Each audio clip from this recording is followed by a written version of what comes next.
All right, this is a prototype version of Guardians of Wayword. As you can see, we're on neoprene mats for the main board and for each player board. They said they hope they can do this for their Kickstarter here, so make sure you back the game. Then we'll get some nice neoprene mats with this game.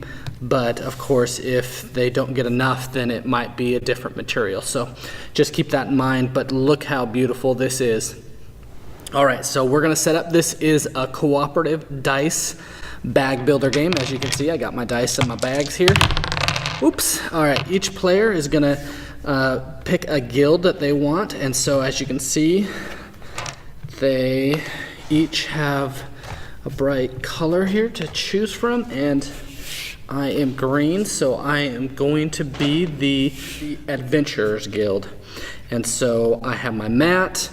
I have already picked out our event card that we're going to do, which is Overrun. But if you feel like doing another one, look at how many different ones there are. And there will probably be more in expansions and different things through the Kickstarter. So this will change each time you play by doing different events and changing the game a little bit each time. The core mechanics will stay, which I will explain here, but this is going to kind of change a little bit of the things each time. We have our big baddie here, which is Stroke, and we have 5 different hearts worth 5 points. In the semi-cooperative, you're going to want to collect points by getting rid of threats and by attacking the big bad. And in case you want some others, you know, there are some others that you can play with as well. Each player is going to place their guild card up here. I am playing as the Adventurer Guild, so there's 2 of them. Randomly choose one. It'll go there. We'll say we're also playing with the Builders Guild, and they have that one. And then I am gonna put my guild dice up here, and they're gonna put their guild dice up here. All right, still setting up here. We have, in a 2-player game, you will have 10 hearts here in Wayward. And if you have more players, you'll have a little bit more. This also can be played as a solo game. So if it's a solo, you'd have 7 hearts, and different things will adjust different things as you play. Now we're gonna make our threat deck. So in our threat deck, we will look at our event here, and it says 7 in the top left corner. So we're gonna put 7 event cards, here we are, into our threat deck. And then we are gonna put 5 big bad appearance cards in our threat deck. So we're gonna start building it. In a 2-player game, we're gonna put 3 villagers, 3 villagers in this deck. And then since we're gonna play with Stroke here, to keep it thematic, we're gonna do vampires. So this is our threat. And then we will have another threat, which I chose, which are zombies. So you can pick whichever. As you can see, there's different zombies that'll come out. And then our minions is the Risen Warrior. As you can see, they're all the same, but these are like the lesser, easier targets to get rid of. And then in this event here, we have an additional minion threat. It says add an additional minion threat to the threat deck. So then we are gonna also add the Rotting Corpse here. And so this is our threat deck. We're gonna shuffle them up and put them right over here. Now we're gonna go to our player board, and we are going to make our loadouts, which are these cards and dice that we're going to be able to purchase. You can do this in different ways. You can draft these cards to figure out what you want to put in here.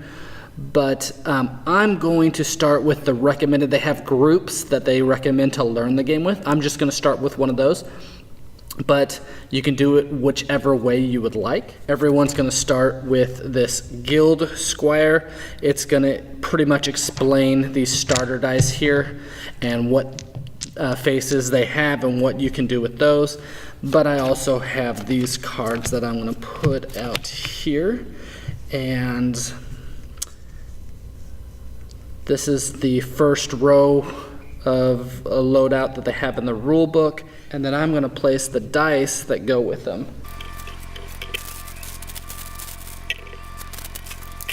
Alright, so I have all my cards and dice set up here on my player board now. These are dice that I can purchase.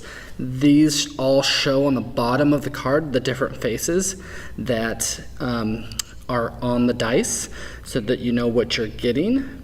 The area right here says what it is. So this one's a spell, this one's an item, champion, champion, champion. And the top left is its cost. So at the beginning of the game, you're going to start with 5 of your squire dice, 5 in your bag, and you're going to roll them. At any time after when you roll them, you can decide to roll them again if you would like. So for example, if I wasn't wanting to attack, maybe I want to get some of the recruitment stuff, then I would re-roll those, and that's what happened here. So to be able to buy whatever shows up here, I need 3 dice with one of them being the symbol. Well, I don't have any of those symbols, so I can't buy this one. But say, you know, this Truth Seeker bow, I could do these 2 plus this one. One of them has this sword, and so I could buy this dice. If I did that, I'm going to place these 3 up here, buy this dice, it goes in the discard area, and then I have 2 left. That's how you're going to use these. If you look at the squire dice, you have different recruitment faces. The squire dice has 1 of each. Now, don't be confused that this sword is for recruitment of the attack type. So for me, it'd be these 2. It's not attack. So if it has a number on it, we'll say this, like this one, this is the attack. The top left is going to show the level of the die, and the top right is going to show what it attacks at. And then this little pip right here, or star thing, is going to show you any of its features or abilities which is on the card. So you'll always have to reference the card, which in this instance is a +1 attack. So this is a +2 attack. So that is the difference of the recruitment, which is buying these, attack, which is attacking the threats that come up here on the board. But you are going to need to read the bold of all your cards to understand what each of the dice do so that you can actually go and do what it does. Some of them might be when you buy it. For example, this Dana Scully die has a quick draw, which means instead of putting it here in the discard area, you're going to put it right in your bag in hopes that maybe you'll get it the right next turn, you know, or maybe not even, or maybe the same turn if you do things right to be able to draw more dice out. So get familiar with how your cards have those bolded things and what they do. So now that you're started, let me kind of return this back. Say that's my beginning. We are set up. Let me explain how the threat deck happens. We're going to be flipping these over, and for example, this is event. When it's an event, you're going to look over at the event and you're going to do what it says. So for this one, the event says draw 2 additional threats. So then I would draw 2 more out of here. Now I haven't shuffled these because I want to show you kind of how this goes, but say this was the card we got. If this card doesn't get killed, then next round, if there's another one, say another one comes, it'll push this one to the next spot. If they keep on pushing each other to the end here. Now, to win the game, you need to be able to kill the big baddie here by taking these hearts. To be able to lose the game is when the Wayword falls by having no hearts over here. And that happens when this gets pushed out the city gates. The top left number will take away that many hearts. Also, if there happens to be a villager down here, if this attacks past the city gates to Wayward as well, then you get 1 heart minus another heart, so that's actually 2 hearts. If this is here and you attack it, so attack it for 3, I will actually save this villager and it'll become a point for me if I'm playing the semi-cooperative. So the good thing about this game is you can play it cooperatively or semi-cooperatively, and so each threat or minion that you kill will give you the points in the top left, and killing the big baddie each time will give you 5. So that's why that's important, because it's a lot more points. So these will be coming out, getting pushed to location, and you just don't want it to overflow or else you're going to lose. In our event here, this says the guilds lose. So besides this running out, another way is if you run out of hearts, any player individually dies. It doesn't matter if you're playing cooperatively or semi-cooperatively. If any player runs out of their 6 hearts here, then you will lose as well. If these cards in the threat deck runs out, you will lose. And this time it says the number of threats that siege Wayward is 3 times the number of players. So we're playing a 2-player game. So if we have any 6 threats that take over Wayward, we'll put them to the side. If there's 6 of them, then that's another way that we lose as well. So we need to make sure to take care of these threats before they start attacking Wayward, and make sure it doesn't happen more than 6 times. Let me go through each type of cards that we have in here. So when drawn, you want to make sure you look at the card. This one says appearance, which means when it appears, which it just did, it advances 1. So it's actually going to go up here, and it'll push anything that was there over as well. So these are the threats. If this is drawn, this is a big bad appears. So that's this character attacking. And if so, we will look at what it says. Appearance. Guilds must KO 1 of their loadout dice from their pool. So if you looked at your pool here, they have to KO 1 of them. So say I had this one, I had to get rid of it, or I lose 1 heart. So if I didn't have any, like I don't, then I'd have to lose 1 of my 6 hearts. When this appears, you're going to look at whatever it says over on this card. This also says assault, which means this will stay out and take up a location and advance, just like these other cards. And it's as if this character here is attacking themselves. So when you attack this card, you're actually attacking them. If this card isn't out, you can always attack the big baddie no matter what. So that doesn't mean you can't do it, but this means you're going to have to do it sometime before it gets to the end. Event card, like I showed you, you're going to read what the event says and do what it says. Every game might be a little bit different, so be prepared on that. If a villager comes out, it's going to come over here, and if there's already one, it's going to push it this way. Remember, to be able to save these villagers, you need to defeat the threats that are above them. If this comes and attacks the city, this villager is gone, and it'll be more detrimental to Wayward. And then these are different threats and minions that appear. This one, appearance. Each guild discards a magic die or loses 1 heart. This one is when it's defeated, your guild loses a heart and a villager appears. So just make sure that when you flip out a card, you know what it does, and also if it gets defeated, what happens. So this one, defeated, when you draw a new pool of dice, draw an additional die. Awesome. So you're going to go through this and figure out what threats you might have to take care of before other ones get pushed. So right here, the turn structure is pretty basic. It's going to go like this.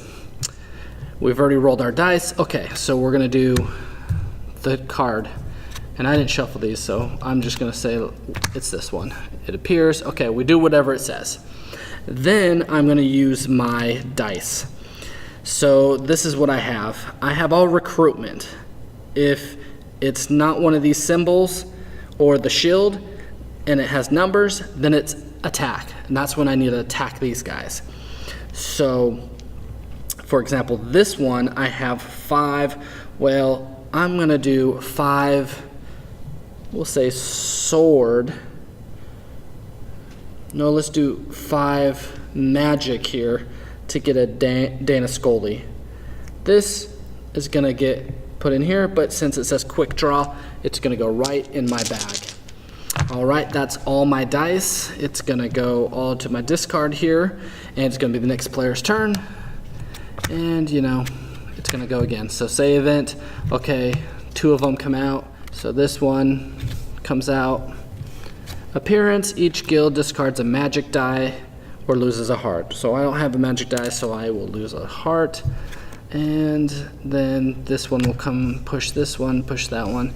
So now we're loaded up here. So I need to make sure that I would, or that player would, you know, take care of them.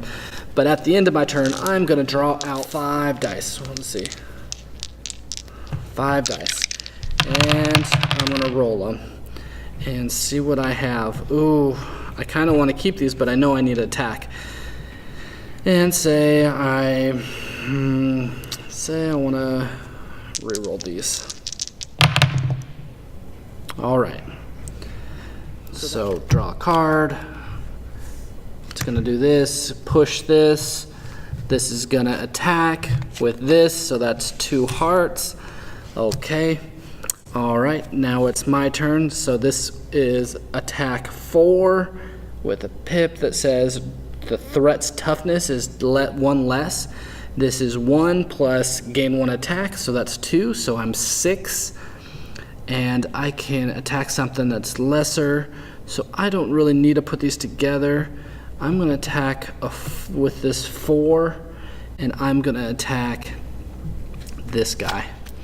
So defeated, I'm gonna draw 2. So here's 1. Whenever the bag is completely empty is the only time you're gonna load these dice back in here. So 1, 2. So I'm going to KO 1, and then I'm going to discard 1. All right, and then I also saved this maiden, so that's going to give me a point since the threat was right there. And then this is an attack 2, which I don't have anything to do with, so it's not going to do anything. This is 3 of something. What do I want? I'm going to do 3 shield to gain this die. Put it in there. I have nothing else. These all get discarded. So you're going to keep on playing like that, and then you can also, besides buying these, so say I had 2 of whatever and I don't know what to do with them, I can always buy my guild dice out here. Let me explain those, because these are pretty awesome and important. I would just 2 of anything. It doesn't have to be any of the certain faces, but 2 recruitment die, and I would get one of these. If it has the 2 on it, that's going to count as 2 recruitment of any sort. But remember, to be able to buy any of these, one of them has to match. This doesn't match, but if I have a shield here, that's 1, 2, 3 shield. I could buy, you know, one of those. Awesome. If it's the other face, which is this, you're going to read what it says on the card. So roll up to 2 champions from your discard into your pool. And then if it has the pip on it, or the stars on it, level up each champion. So these are going to be ways to be able to recruit more with the number, or be able to get your certain ability with the little symbol. I'm not sure what symbol that is, but whatever guild symbol that is. So those are pretty awesome, and I'd recommend getting, you know, most of these sometime during the game.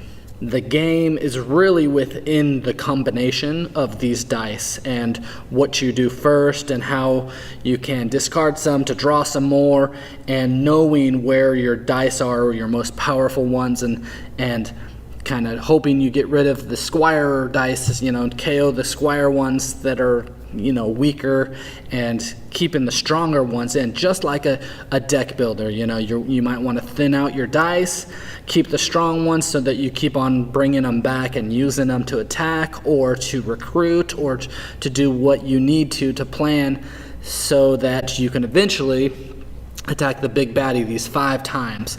At the end, if it's semi-cooperative, you're going to count your points here on the top left of your cards, plus these hearts that you attacked with, and whoever has the most points will win. If you're playing cooperatively, then you all will win if you destroy this guy and win the game. Now, this game is pretty awesome just because you can adapt to how you like playing this game with your events, with your big baddies, with your guilds, with your loadout. You can change some things in the game, keeping the core mechanics there. And that's what this game really has with it, especially because it's really easy to load more expansions on here, get you some more items, get some more champions, get some more events, get some more big baddies, some more threats, some more minions, villagers. Anything is possible here. And even these guild cards here are comes with a different one each time. So you're not going to play the exact same card every single game. It might be another one. And then you could also play a different guild, which gives you different cards as well. And so, you can play this game however you like it, and you can have the ability to change it to like it. So everyone should have a way that they like to play this game. Now, another thing that's pretty awesome about this game is the dice. As you can see, there's a lot of dice already, but look at this. I mean, this is in the prototype version, and some of these might actually be with an expansion that is included in this that I'm not playing with. I'm not sure, but look at all those dice. If you like throwing dice and they're all going to be different for each of these cards, then oh man, this game is going to be awesome for you. Again, this is Guardians of Wayward from Kid Loves Tiger Games. If you like what you see, then go back it.